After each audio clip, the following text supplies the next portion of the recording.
Okay, now we have our third example of using molecular formula and empirical formula. So far we told you what a molecular formula was, the actual formula, and how you could reduce it down to the empirical, and then I showed you how to find empirical using some information.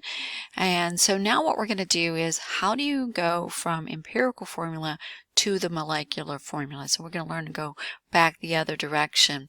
I got to do this in a biochem lab. It was really, really cool in lab, so I enjoyed it a lot. So again, molecular formula is the actual formula. Empirical formula is that smallest ratio. So let's look at our example for this. So again, your steps are there on the PowerPoint for you. So you can stop and write this down if you want, or you take a snapshot, but I think if you just work through the example, it'll make sense to you. Okay, so the first thing you have to know is you have to know the empirical formula for the compound. So you need to know that. So this particular one says it has some silver, but I don't know how much. It's got some carbon, and I don't know how much, and it's got some oxygen, and I don't know how much again.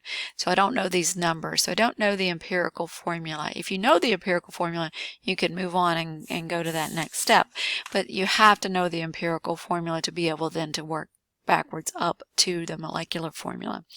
So we talked about before that we could add our percentages together and subtract them from 100 to get the other. So I can find the percentage of my oxygen by taking those two, which would be 78.9, and subtracting it from 100 to get the oxygen.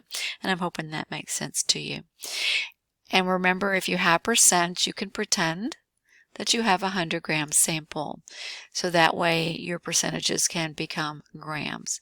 So I'm going to have 71 grams of silver, and your first step is to take it to the mole.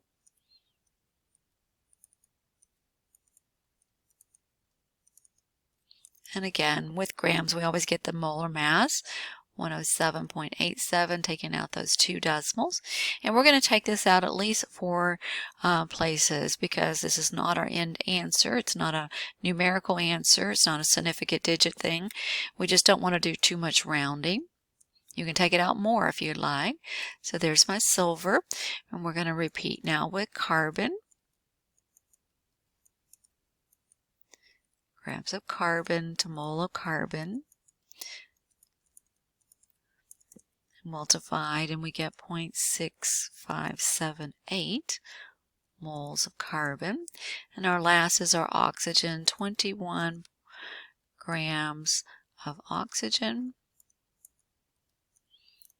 Grams of oxygen, 1 mole of oxygen, and we've got 16. We'll divide those out, we get 1.3188, and that's your moles of oxygen. All right, so once everybody's in the mole, that's the first step. We're going to divide by the smallest mole, which is this 0.6578. So 0.6578. When I divide that out, it does come out to be a 1.0, so we can say that's 1. Remember, a 0.0 or 0.9. Of course, dividing by itself is always a 1. And then when I divide it into this one, it does come out to be a 2.0, so I can say 2. So no multiplier is needed for this one. So my empirical formula is Ag1C1O2. So this is the empirical formula. So on the test, you'll have to find the empirical and then turn around and find the molecular. All right, so that's first step. So if they give you that on your homework, you can go on to this next step. Let me scoot my thing up. So now what we're going to do, if you'll notice, there was a number up here that I just completely ignored, and I probably should have told you about that, but it gave me the molar mass here, and this would always be given to you. This is the molar mass off the periodic table of the molecular formula. And you kind of just don't do anything with that until you figure out empirical. So that 304 says, what is the molecular formula if the molar mass, so that's the molar mass. So now I'm going to get ready to use that. And that will always go on top. See if I can get my screen to move.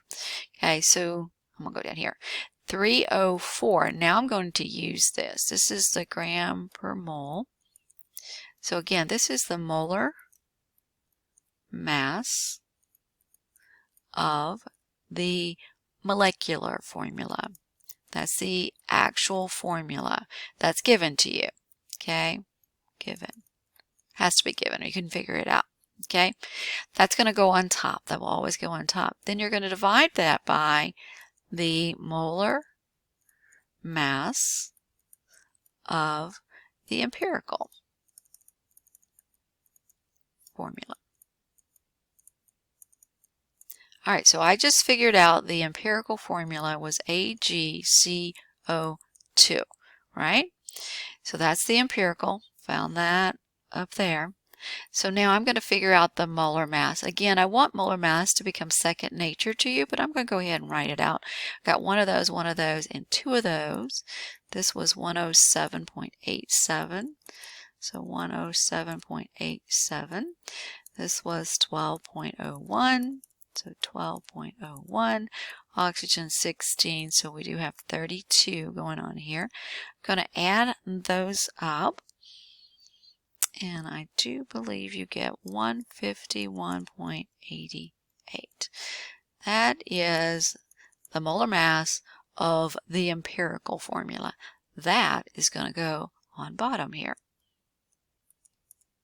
So the reduced formula. So what I'm doing is just comparing the molar masses of the actual formula to the empirical formula to figure out what I've reduced it by to get to this formula. So it should come out to be a whole number or really close, a 0.0 or 0.9. If it doesn't, you've done something wrong.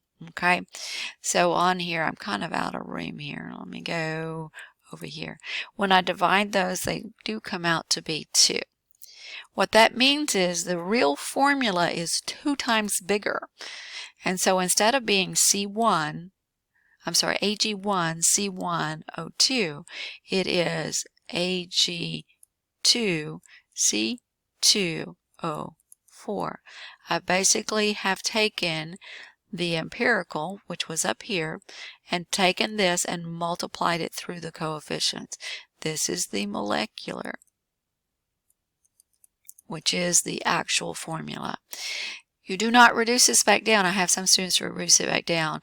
If you reduce this back down, you get to the empirical, which is this. We're looking for molecular, so we don't want it to reduce it.